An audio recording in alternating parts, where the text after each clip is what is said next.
Hi everyone, welcome back to the channel. In this tutorial, I will show you how to unlock the Black Truffle Patty Burger in Heartopia. So right now Heartopia has brand new event that called Modular Street, and at this event you can cook many new special food. One of them this Black Truffle Patty Burger like this. But to cook this food you need unlock the recipe first, and to unlock it it's very easy. First just go to your serving card and then just choose this Patty Burger recipe as the original recipe. You can buy this recipe from the NPC Masimo, and then just complete all the ingredients. You need wheat and then meat patty, and then just replace the mushroom ingredients with the black truffle mushroom like this, and then just tap start cooking.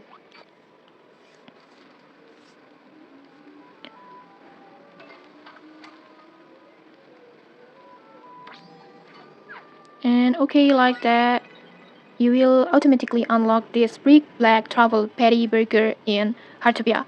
So, okay, that's it. If you found this helpful, don't forget to like, comment, and subscribe for more tutorials. Thanks for watching, and see you!